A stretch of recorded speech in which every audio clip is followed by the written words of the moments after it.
अस्सलाम वालेकुम नाजरीन, सियासत की खबरों में आप सबका इस्तकबाल है। मैं हूं मोहम्मद असलम हुसैन। सबसे पहले नजर डालते हैं आज की कुछ अहम सुर्खियों पर। अरविंद केजरीवाल पर इंतखाबी मुहिम के दौरान दोबारा हमला। नरेंद्र मोदी मुस्लिम दुश्मन नहीं, चीफ मिनिस्टर गुजरात मुल्क के लिए एक अवतार। राम जेठमलानी का बयान। टीआरएस उम्मीदवारों की दूसरी फहरिस्त में 5 मुस्लिम उम्मीदवार। तेलुगु देशम बीजेपी इत्तेहाद और इंतखाबी टिकटों की तकसीम पर तनाज़ा। चलिए नाजरीन, बढ़ते हैं खबरों की तफसील की तरफ। आम आदमी पार्टी कायद अरविंद केजरीवाल को ऐसा महसूस होता है जैसे सियासी तौर पर बेइज्जत करने का उनके मुखालिफिन ने अज़्म कर लिया है। कल एक रोड शो के दौरान एक नामालूम शख्स ने इन्हें तमाचा रसीद कर दिया, जो अपनी नवियत का दूसरा वाक़या है।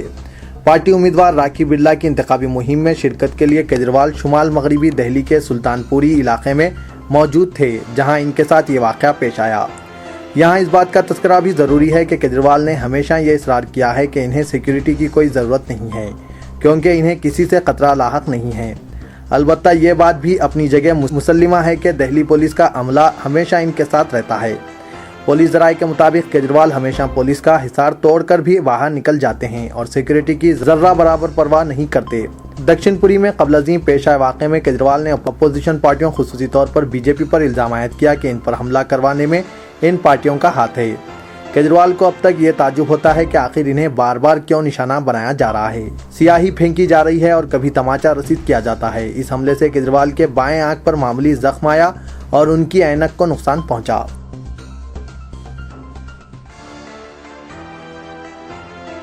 सीनियर एडवोकेट राम जेठमलानी कल नरेंद्र मोदी की जबरदस्त सताइश करते हुए उन्हें अक़लियतों का मुहाफिज व मसीहा करार दिया। उन्हें मुस्लिम दुश्मन करार देने के लिए गहरी साजिश चली गई है। वज़ीर आज़म की हैसियत से इनकी ज़बरदस्त और खुलेआम तायीद करते हुए 90 साला जेठमलानी ने कहा कि चीफ मिनिस्टर गुजरात इस मुल्क के लिए एक अवतार बनेंगे। अगर राहुल गांधी वज़ीर आज़म बनेंगे तो इन्हें बहुत अफसोस होगा, क्योंकि वो इस ओहदे के लिए मौजू नहीं हैं। राम जेठमलानी ने कहा कि नरेंद्र मोदी मुस्लिम दुश्मन नहीं हैं। इनके ताल्लुक से जो कुछ कहा जा रहा है वो गुमराहकुन हैं। वो मुसलमानों के मुहाफिज हैं और इनसे मोहब्बत रखते हैं। इसी वजह से कांग्रेस पार्टी बेचैन और बेकरार है। सीनियर वकील ने चंडीगढ़ में हिंदुस्तानी सियासी मंजर में मोदी की अहमियत के उन्वान पर मुनक्किदा सेमिनार से खिताब करते हुए कहा कि मोदी अक़लियतों के हक़ में बहुत अच्छे काम करेंगे। उन्हें मुसलमानों का दुश्मन करार देते हुए साजिश की जा रही है। गुज़िश्ता असेंबली इंतखाबात में 31% मुसलमानों ने इन्हें वोट दिया था। इसी वजह से कांग्रेस मायूसी का शिकार है।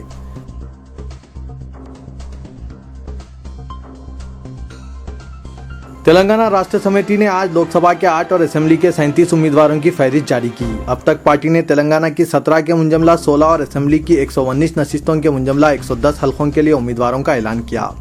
पार्टी सरबराह चंद्रशेखर राव हल्के लोकसभा मेदक और इनकी दुख्तर के कविता हल्के निजामाबाद से मुकाबला कर रहे हैं। चंद्रशेखर राव मेदक लोकसभा के अलावा गजबेल असेंबली हल्के से मुकाबला करेंगे। पार्टी ने आदिलाबाद के रुकन असेंबली जी नागेश को 2 हल्कों से उम्मीदवार बनाया है। वो लोकसभा हल्के आदिलाबाद के अलावा बुद्ध असेंबली हल्के से मुकाबला करेंगे। टीआरएस की तीसरी फहरिस्त में 5 मुस्लिम उम्मीदवारों के नामों का ऐलान किया गया है। इनमें 2 लोकसभा और 3 असेंबली हल्कों के उम्मीदवार हैं। इस तरह मजमूई तौर पर असेंबली की 4 और लोकसभा के 2 हल्कों से मुस्लिम उम्मीदवारों को टिकट दिया गया है। पार्टी ने लम्हा आखिर में टीआरएस में शमूलियत इख्तियार करने वाले सीपीआई और सीपीएम के 2 कायदीन को उम्मीदवार बनाया है। सीपीआई रुकन असेंबली बी चंद्रावती और सीपीएम के साबिक रुकन असेंबली एन नरसिम्हा के अलावा कांग्रेस से शमूलियत इख्तियार करने वाले बास कायदीन को टिकट दिया गया है।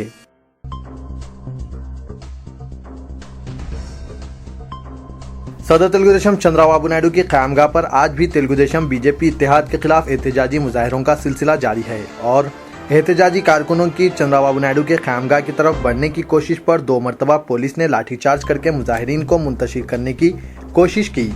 इसके बावजूद भी एहतजाजी मुजाहिरे को ख़त्म नहीं करवाया जा सका। शाम तक भी हल्के पार्लिमान मलकाजगिरी से इंतखाबी टिकट के दावेदार तेलुगु देशम रुकन असेंबली रेवंत रेड्डी और हल्के असेंबली मलकपेट के टिकट के दावेदार जनाब मुजफ्फर अली खान के हामियों ने जुबली हिल्स पर नायडू की क़यामगाह के करीब दोपहर से एहतजाजी मुजाहिरे शुरू किए और तेलुगु देशम के बीजेपी से इंतखाबी इत्तेहाद के खिलाफ नारेबाजी की। जब एहतजाजी मुजाहिदीन ने चंद्रबाबू नायडू की क़यामगाह की राह में हायल रुकावट को फलांगने की कोशिश की तो पुलिस ने फौरी हरकत में आते हुए लाठीचार्ज शुरू कर दिया, जिसके नतीजे में 2 नौजवानों के जख्मी होने की इत्तला है। हल्का पार्लियामेंट मल्काजगिरी से तेलुगुदेशम टिकट का मजबूत दावा पेश कर रहे हैं। रेवंत रेड्डी के हामी अपने हाथों में इनकी तस्वीर थामे बीजेपी के खिलाफ नारेबाजी कर रहे थे। इन कारकुनों ने इल्जाम आयद किया कि तेलुगुदेशम ने जमहूरी व अखलाकी इक़दार को बालाए ताक रखते हुए भारतीय जनता पार्टी से इत्तेहाद किया है।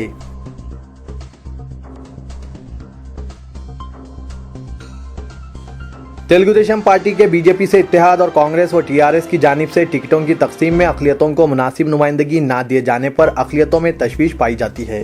तेलुगुदेशम पार्टी, जिसने 2004 इंतखाबात में शिकस्त के बाद ऐलान किया था कि वो दोबारा बीजेपी से इंतखाबी मुफाहिमत नहीं करेगी, लेकिन अचानक इसने बीजेपी के साथ दोबारा दोस्ती कर ली।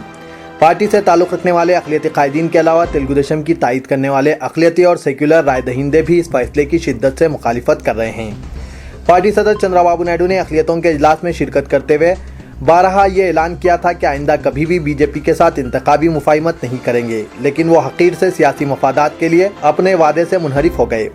ग्रेटर हैदराबाद के हुदूद में वाक़े 24 असेंबली हल्कों में अक़लियती राय दहिंदे काबिल लिहाज तादाद में मौजूद हैं और साबिक़ में कई हल्कों से तेलुगुदेशम उम्मीदवारों को कामयाबी से हमकिनार किया गया। इसके बावजूद तेलुगुदेशम के बीजेपी से इत्तेहाद पर अक़लियतों में नाराज़गी पाई जाती है। इंतखाबी मुफाहिमत के बाद अक़लियतों की काबिल लिहाज आबादी वाले असेंबली हल्के बीजेपी को अलॉट कर दिए गए, जहां तेलुगुदेशम तनहा मुकाबला करते हुए कामयाबी हासिल कर सकती है। शहर से ताल्लुक़ रखने वाले कायदीन और कारकुनों ने बीजेपी से मुफाहिमत की मुखालिफत करते हुए चंद्रबाबू नायडू को अपने मौक़िफ़ से आगाह किया था। सियासी मुबस्सिरीन का ख्याल है कि इंतखाबी मुफाहिमत तेलंगाना में तेलुगुदेशम के लिए नुकसानदेह साबित होगी और मुफाहिमत पार्टी के लिए खुदकशी के मुतरादिफ है। तेलुगुदेशम से वाबस्ता कई कायदीन और कारकुनों ने इस एहसास का इजहार किया कि वो इंतखाब में बीजेपी तो दरकिनार खुद तेलुगुदेशम के हक में काम करने से कासिर हैं। दूसरी तरफ तेलंगाना की तश्कील के बाद मुनासिब नुमाइंदगी के लिए तौक़ात वाबस्ता करने वाले अक़लियती कायदीन को इस वक्त मायूसी का सामना करना पड़ा, जब कांग्रेस और टीआरएस जैसी अहम जमातों ने अक़लियतों को मुनासिब नुमाइंदगी नहीं दी। कांग्रेस पार्टी, जो अक़लियतों को हमेशा ही बतौर वोट बैंक इस्तेमाल करती आई है, इसने तेलंगाना में 111 उम्मीदवारों में सिर्फ 4 मुस्लिम अक़लियतों के कायदीन को शामिल किया है, जबकि एक भी लोकसभा हल्के से मुसलमान को टिकट नहीं दिया गया। दूसरी तरफ टीआरएस ने अभी तक असेंबली के 110 और लोकसभा की 16 नशिस्तों के लिए उम्मीदवारों के नामों का ऐलान किया, जिनमें असेंबली के लिए 4 और लोकसभा के लिए 2 मुस्लिम उम्मीदवार खड़े किए गए। दिलचस्प बात यह है कि 4 असेंबली हल्कों में 3 का ताल्लुक पुराने शहर के असेंबली हल्कों से है, जहां से टीआरएस उम्मीदवारों की कामयाबी के इम्कानात इंतहाई कम हैं। दूसरी तरफ लोकसभा हल्का हैदराबाद से मुस्लिम उम्मीदवार को टिकट महज नुमाइंदगी के अलावा कुछ नहीं।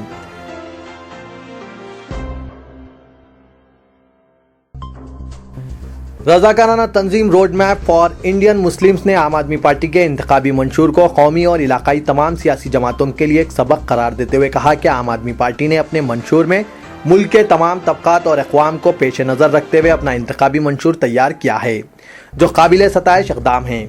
एक प्रेस कॉन्फ्रेंस से खिताब करते हुए तंजीम के सरबराह आदिल मोहम्मद, मोहम्मद फजलुद्दीन और सैयद बिलाल ने आम आदमी पार्टी के सियासी मंशूर की सताइश की। मीडिया से बात करते हुए तंजीम के जिम्मेदारान ने मुल्क की दीगर सियासी जमातों को अपने इंतखाबी मंशूर के जरिए मुल्क की अवाम को तकसीम करने का इल्ज़ाम आयद करते हुए कहा कि कांग्रेस और बीजेपी के इंतखाबी मंशूर में शफाफियत नहीं है, जबकि महंगाई पर कंट्रोल, पुलिस और अदलिया और तालीमी असलाहत और इसके तरीक़ेकार के मुतालिक आम आदमी पार्टी ने अपने इंतखाबी मंशूर में शफाफियत बरती है।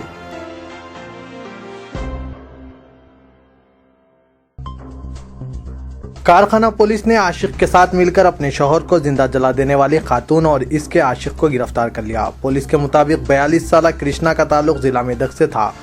चंद साल कबल वो अपनी बीवी विजया के साथ शहर मुंतकिल हो गया। ये जोड़ा इलाके कारखाने विक्रमपुरी कॉलोनी के एक अपार्टमेंट में रहने लगा। शौहर वॉचमैन की हैसियत से काम कर रहा था, जबकि इसकी बीवी घरों में काम करती थी।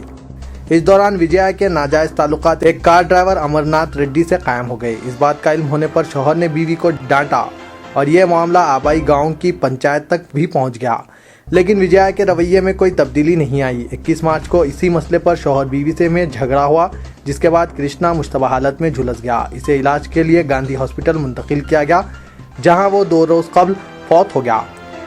बीवी ने पुलिस को कबल यह बयान दिया था कि इसके शौहर ने खुदकुशी कर ली है। ताहम पुलिस को मुतवफ़ी ने कबल वक्त बयान में यह इंकशाफ किया कि नाजायज़ ताल्लुकात तर्क करने के लिए दबाव डालने पर इसकी बीवी विजया और इसके आशिक ने मिलकर इस पर केरोसिन छिड़क कर आग लगा दी थी। पुलिस ने इस मामले में खातून और इसके आशिक को गिरफ्तार कर लिया।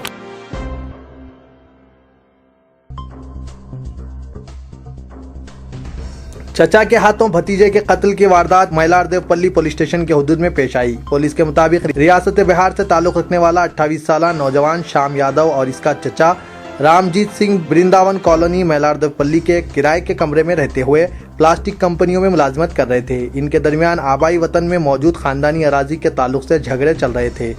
अलावादीन इनके दरमियान घरेलू तनाजात भी थे।